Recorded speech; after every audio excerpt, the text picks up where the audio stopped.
Welcome to the Deep Dive. Today we're taking a closer look, really zooming in on a single fascinating city. Our destination is Chiang Mai, Thailand, and we're focusing just on August 1st, 2025. We've got this, well, compelling stack of recent news highlights to guide us. Our mission, basically to unpack these sources, pull out the most important bits of knowledge, the key insights, and give you a shortcut to being properly informed about this place. It's captivating, but it's also complex. And honestly, you might be surprised by the sheer variety of stories we're about to get into. It's a great selection of headlines. It really gives us a unique lens, doesn't it? You can see how these global, national, and, well, really intensely local events, they're not separate things. They actually converge right there in one place. It shows that multifaceted nature of daily life in a city like Chiang Mai. It's like a living example of how interconnected everything is. Absolutely. Okay, let's dive right in then, because our first story from August 1st is pretty dramatic. It sounds almost like something from a crime thriller. A big call center scam bust in Mae Rim, in a luxury villa, no less. Police raided this mansion, arrested 18 Chinese nationals. They were apparently running an online fraud call center. 18 people. Wow. Yeah. And here's a detail that really highlights the drama of it all. During the actual raid, several suspects apparently jumped from the second floor of the building. 8 of them ended up injured. Goodness, just jumped. Seems so. And the police seized tangible evidence, too. Over 20 computers and more than 100 mobile phones. Clearly a significant operation. Yeah, that scale. And in a luxury villa, it really underscores the audacity, the level of organization. But, given Chiang Mai's reputation now, growing tech hub, tourist destination, how do authorities even begin to balance that? Welcoming investment and talent, but also vetting against these, well, sophisticated international scams. That's the million-dollar question, isn't it? And what's really striking is how these high-end scams often exploit the very infrastructure that attracts legitimate visitors. The digital nomad setup, the easy rentals, it suggests this constant cat-and-mouse game. Yeah. Criminals leveraging the accessibility, maybe the perceived anonymity, making enforcement really hard. It's less about just raids, maybe more about hitting the financial networks behind them. Yeah, that makes sense. It probably points towards needing maybe tighter rules on property rentals, perhaps, and stronger international cooperation, especially, a place like China, where many of these scams seem to originate. And speaking of international impacts really hitting home, tourism, that sector is vital for Chiang Mai. And right now, it seems to be in a bit of a crisis. We're seeing reports of, get this, 2,089 hotel cancellations just in Chiang Mai since July 24th. Oof, 2,089, that's huge. It is. It's actually the highest number in the whole country. And the stated cause. It's linked back to Thailand's, well, long-standing border conflict with Cambodia. Yeah. Specifically around those disputed temple areas, it seems to have flared up again. And it's not just minor skirmishes affecting things far away. It's directly hitting visitor confidence. You've got travel advisors issuing warnings, insurance companies adding restrictions. So this regional dispute, it becomes a direct blow to Chiang Mai's hotels. Yeah, the immediate impact of geopolitics really comes into sharp focus there. It just shows how incredibly fragile traveler confidence can be. Even conflicts happening, hundreds of miles away can suddenly have these very real, very tangible economic ripples, especially for places like Chiang Mai that depends so much on tourism. Definitely. It puts you in the shoes of a traveler, doesn't it? One day you're dreaming of temples, street food. The next, you're rethinking everything because of a headline from, well, somewhere else entirely. Shows how quickly confidence can just, poof, disappear. It really does. But there is a counter-narrative here, a definite effort to sort of stem the bleeding. The Tourism Authority of Thailand, the TETI. They're working hard to reassure visitors. They put out statements affirming Thailand is open, all travel services are normal, the country's welcoming and safe. They're pushing that message out through channels like the Bangkok Post, their own TAT newsroom, trying to get the word out.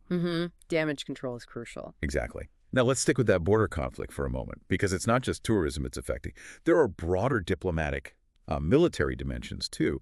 The Royal Thai Army recently invited military attaches from ASEAN countries, the Association of Southeast Asian Nations, invited them to inspect the Thai-Cambodian border region. The stated goal is to help monitor the ceasefire enforcement, build some trust. Right, and that move, it's more than just, like, military posturing. It feels like a pretty shrewd diplomatic effort, actually. Proactive.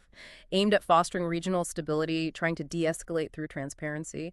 It shows they understand that in these complex border disputes, multilateral engagement, getting eyes on the ground, verifiable actions, that's key to managing perceptions and hopefully avoiding things getting worse. An interesting bit of soft power, maybe. Yeah, you could call it that. A case study in it, perhaps. Okay. And speaking of related tensions, Thailand's labor body has also been active. They've outright rejected claims from Cambodia about mistreated migrant workers.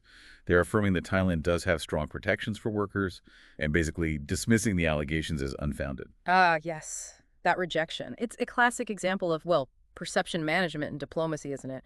Both sides have their narrative to protect, but the underlying issues, labor migration, border stability, they're real pressure points. So this isn't just a war of words. It has genuine implications for regional economic ties, social policies, stuff that plays out way beyond the headlines. A tricky tightrope walk, then. Absolutely. Requires very careful diplomacy and really clear communication, trying to make sure what people perceive lines up with what's actually happening. Okay, so beyond the economic and geopolitical pressures, let's talk about the daily reality, Yeah. the environment. Because lately, weather's been a big factor, and it's revealed some, well, surprising vulnerabilities. The Thai Meteorological Department, TMD, they've issued widespread heavy rain alerts. We're talking 36 provinces. Wow, that's a huge area. It is, including our focus city, Chiang Mai. They're expecting thunderstorms across roughly 30% of the north region. Temperatures potentially up to 35 degrees C. The sea waves mentioned up to 2 meters. That's obviously coastal, not Chiang Mai itself. For Chiang Mai specifically, the forecast was overcast skies, light showers developing later in the afternoon, temps around 33 degrees C. Yeah, that kind of daily weather report. It really underscores how omnipresent these natural conditions are, how they shape everyday life. It's just a constant challenge managing the impacts across such a broad, diverse region. Affects everything, right? Urban planning, transport, just people's routines reminds us how much we still live at the mercy of the elements, you know? Totally. And then there's this detail that reveals maybe deeper, less visible vulnerabilities. It's quite interesting. The lasting effects of that earthquake tremor back in March, the one centered in southeast Myanmar. Reports now indicate the cracks were actually detected in multiple condominium buildings in Chiang Mai. From the March tremor. Still finding effects now. Apparently so. And the damage wasn't just condos. It extended to nearby temples, hospitals, schools, various cultural sites too. That really highlights the long-term sort of cumulative impact of natural disasters, doesn't it? On the infrastructure, the cultural heritage.